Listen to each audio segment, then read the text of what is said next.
We're on our way from Jericho to Jerusalem's Eastern Gate on Roots and Reflections. But here we're going to take a little detour into the Judean desert. Seen from the air, it appears lifeless, but looks are deceptive. A freshwater spring feeds the Wadi Kelt. As they have done for thousands of years, Bedouin bring their flocks here for watering. And the nomadic tent dwellers even take advantage of tourism to supplement their livelihood, setting up a juice stand in the middle of the desert here in Wadi Kelt. One for you, and one for me. They say there were thousands of monks that actually dwelled in these cliffs and in the monasteries here in the Wadi Kelt.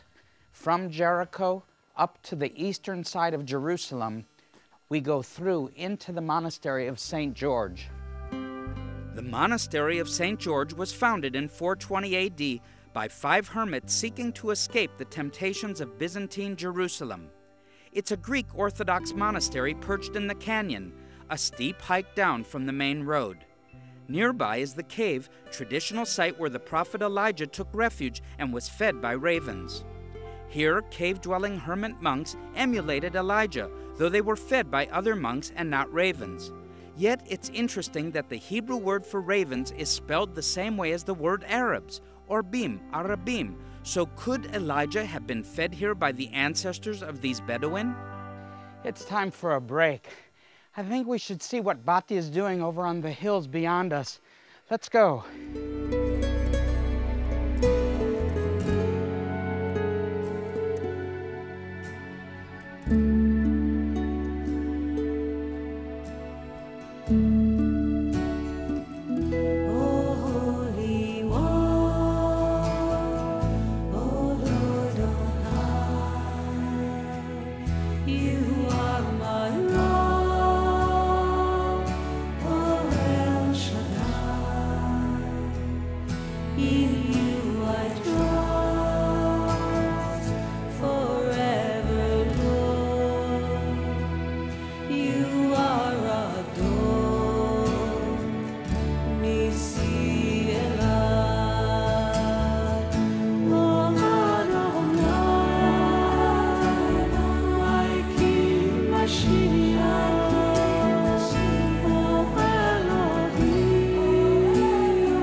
For your donation listed on the screen or more, we would love to send you our latest music DVD called Timeless Sounds, produced entirely in Israel. Save your people, Lord, and bless your inheritance.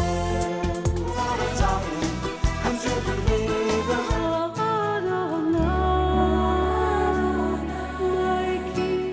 After that desert musical interlude with Batya, it's time to head back to the Jerusalem Eastern Road. But since the ascent hike is so steep, I'm going to work out a transportation deal with the Bedouin. Okay, I'll give you 60 shekels. The Good Samaritan traveled the road much like we're traveling on right now, as he came from Jericho up to Jerusalem. Of course, he turned around and helped his fellow man who had been robbed and left for dead. It should remind us here at St. George's of doing good deeds for other people. This is the Eastern Approach Road to Jerusalem. Our next Roots and Reflections stop is in the city of Ma'ale Adumim, one of the largest Jewish communities or settlements in Judea, with a population of over 30,000. Ma'ale Adumim is really an oasis in the desert of Judea, with palm trees, young children, and green grass that's sprouting on the hills in the desert.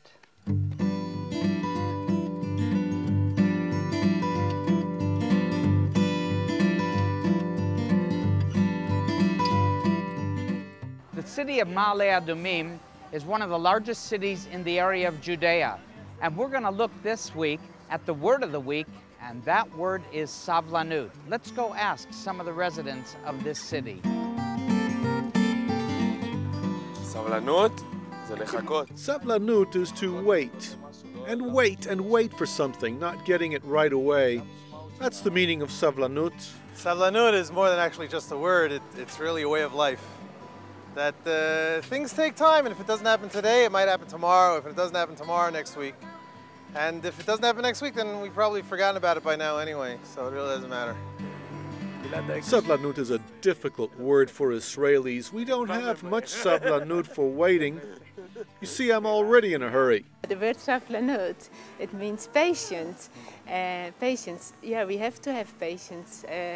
That's the same in nature. Also, when it's raining, you don't immediately see that all the hills are green. It takes time. סבלנות. Savlanut. A person must be patient, calm, answering other people politely. צריך לענות יפה, להיות אדיב כלפי אנשים. You really need savlanut in this country. People love to cut you off. Isn't that true everywhere, though? But I got a nice guy behind me. He's letting me out, and I can get out of here finally. Let's hit the road, Jack. A short distance off the main eastern road to Jerusalem in the Judean desert is Genesis land. This well-worth short detour leads 3,800 years back in time. We're here today in the Judean wilderness outside of Jerusalem with none other here at Genesis land than with Abraham himself. Abraham, shalom. Shalom and welcome. Yeah. I'm Abraham, son of Terach, and I've come from Ur to this area, following the signs that God gave me. And we're here in Eretz Bereshit, which is our portal, you could say, to be able to go back in time to my tent. And this is why I also put you on a camel, because what we're doing is replicating the book of Genesis, because we understand that not only Rebecca, but Rachel and Leah rode on camels, because they were important people. They were treasured people. And as such, we put them on camels. And so do you when you come to visit us. And we try to replicate as much as possible the entire good deed of hospitality. Look, Ma, no hands.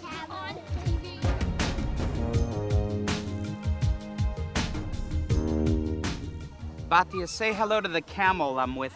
Just say hello to him.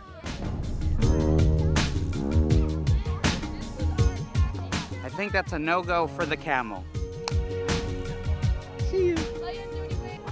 Oh, this is good. Please come this way. Wash your hands.